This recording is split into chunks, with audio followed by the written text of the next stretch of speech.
2024 లేదా 25లో డిగ్రీ లేదా బీటెక్ చదివారా? సాఫ్ట్‌వేర్ జాబ్ కోసం ఎదురు చూస్తున్నారా? అయితే కోడ్ జ్ఞాన్ 100 డేస్ కోర్సులో చేరండి, జాబ్ సాధించండి.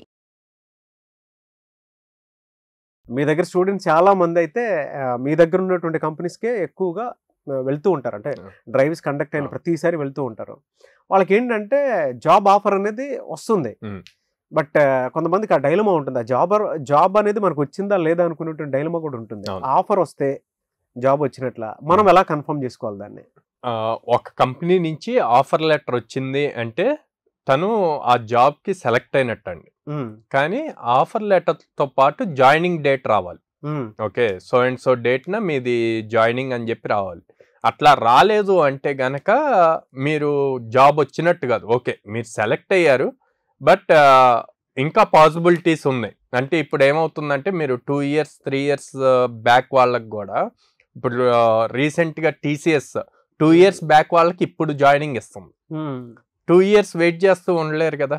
అవును. అండ్ కొంతమంది పాపం టాప్ కంపెనీ కదా, MNC కదా, వచ్చిన దాన్ని మిస్ చేసుకోవటం ఎందుకు అని చెప్పి వెయిట్ చేసిన వాళ్ళు ఉన్నారు. ఈ 2 years లోపు మార్కెట్ కండిషన్స్ చేంజ్ అవుతాయి. మీకు ఆఫర్ లెటర్ ఇచ్చి జాయినింగ్ డేట్ ఇవ్వకపోతే మీరు వెయిట్ చేస్తున్నప్పుడు మార్కెట్ కండిషన్స్ చేంజ్ అయిపోయి అసలు ఈ ఆఫర్ అన్నది మిస్ అయిపోయింది. అప్పుడు మీరు వేరే దానికి కూడా ట్రై చేయడానికి ఉండదు. సో అందుకే మీకు ఒకవేళ ఓన్లీ ఆఫర్ లెటర్ వచ్చి జాయినింగ్ డేట్ రాకపోతే ఓకే, ఇది సేఫ్ సైడ్ ఉంటది. ఒకటి ఉంది అనుకున్నాం, ఏదో ఒక టైంలో వస్తుంది. కానీ వేరే దానికి కూడా ట్రై చేయటం ఆపొద్దు. ఎందుకంటే మీరు దీన్ని బేస్ చేసుకొని ఉండి మిగతా ఆపర్చునిటీస్ని మిస్ చేసుకున్నారు అనుకోండి, రేపు పొద్దున కష్టం అవుద్ది. సో కంపల్సరీగా మీకు జాయినింగ్ డేట్ వస్తేనే మీకు జాబ్ వచ్చినట్టు. మీరు వెళ్ళి ఫస్ట్ డే కంపెనీలో జాయిన్ అయ్యి మీ ID కార్డు అండ్ మీకు రిలేటెడ్ అన్నీ కూడా వస్తేనే మీరు ప్రాపర్గా జాబ్లో జాయిన్ అయినట్టు. HR ప్రాసెస్ అంతా జరగాలి. HR ప్రాసెస్ అవ్వాలి.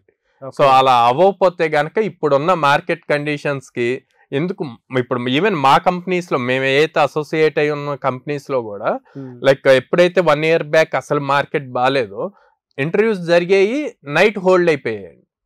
అది వాళ్ళ మిస్టేక్ కూడా కాదు. అగైన్ వాళ్ళు మళ్ళీ క్లయింట్స్ మీద డిపెండ్ అయి ఉంటారు. సో ఎవరిని మనం బ్లేమ్ చేయలేం. సో అందుకే ప్రతి స్టూడెంట్ కూడా జస్ట్ జాబ్ ఆఫర్ లెటర్ వస్తే మాత్రం జాబ్ వచ్చింది ఇంకా నాకు అవసరం లేదు అని చెప్పి ఉండకుండా రిలాక్స్ అవ్వద్దు అంటున్నాను.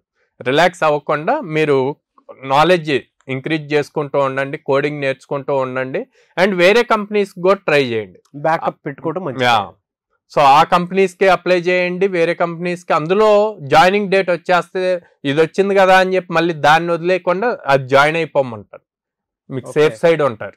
జాయినింగ్ డేట్ అన్నది చాలా ఇంపార్టెంట్. సార్, ఒకవేళ జాయినింగ్ డేట్ అనేది రావట్లేదు, అప్పుడు ఏం చేయాలి సార్? అంటే ఏ ప్రాసెస్ ఫాలో అవ్వాలి? సో బేసిక్ గా students offer letter, job offer రాగానే ఆఫర్ లెటర్ చూసి జాబ్ కన్ఫర్మ్ అనుకుంటారండి, ఇంకా ఫాలో ఏం చేయరు.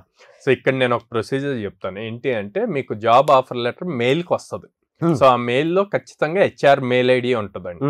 ఉన్నప్పుడు మీరు ఒక 2 weeks 3 weeks వెయిట్ చేశాక పొలైట్ గా HR కి మెయిల్ పెట్టండి. Thanks for sending me the offer letter, can you please let me know when is the joining date అని చెప్పి అడిగారు అనుకోండి.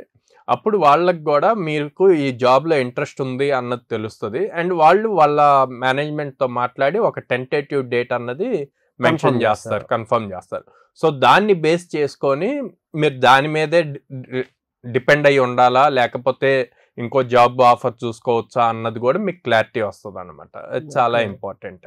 సో ఒక పొలైట్ వేలో రిక్వెస్టెడ్ గా ఒక మెయిల్ అన్నది మెయిల్ ప్రూఫ్ పెట్టుకోవడం మంచిది. అవును, అలా పెట్టుకోవటం వల్ల రేపొద్దున డిలే అవుతున్నా కూడా 1.5 year 2 years కి మీకు ఆఫర్ వచ్చినా ఇది మీరు చూపించడానికి ఉంటుంది. నేను అప్పుడే అడిగాను, సో ఇట్లా చెప్పారు, నేను వెయిట్ చేస్తున్నాను, సో నౌ ఐఎమ్ ఎలిజిబుల్ మీరు ఇచ్చిన దానికి అని చెప్పి ఒక ప్రూఫ్ అన్నది ఉంటుంది అనమాట. చాలా మంది బరువును తగ్గించారు సార్ మీరు అసలు ఈ ఆన్సర్ తోటి. ఎందుకంటే వెయిట్ చేస్తున్నటువంటి స్టూడెంట్స్ కి ఎలా ఫర్దర్ గా ఎలా మూవ్ అవ్వాలనే దాని మీద ఒక రియల్ ఎగ్జాంపుల్ చెప్తానండి. రీసెంట్ గానే నేను ఒక 1.5 ఇప్పుడు మీరు అంటుంటే నాకు గుర్తొచ్చింది అనమాట. సో అమ్మాయికి ఫ్రెషర్ గా వచ్చింది, ఇట్లా డిలే అయింది, కానీ ఇట్లాగా ఫాలో అప్ లేదనమాట. సో తను వేరే కంపెనీలో జాయిన్ అయింది. ఓకే, కాకపోతే ఆ కంపెనీలో స్టేబుల్ గా లేదు జాబ్. సో తను ఇప్పుడు మళ్ళీ దానికి వెళ్ళటానికి పాసిబిలిటీ ఉండట్లేదు. సో అదే ఆ ప్రూఫ్ ఉన్నట్టయితే, ఫాలో అప్ అయ్యి ఆ ప్రూఫ్ ఉన్నట్టయితే, నేను ఇంట్రెస్ట్ చూపించాను, అప్పుడు మీరు నాకు ఇట్లా డిలే అవుతుంది అన్నారు అంటే ఇప్పుడు తను అప్లై చేసిన ఈజీగా అయిపోయేది. Very good sir. Anyway sir, thank you so much sir. Thank you అండి.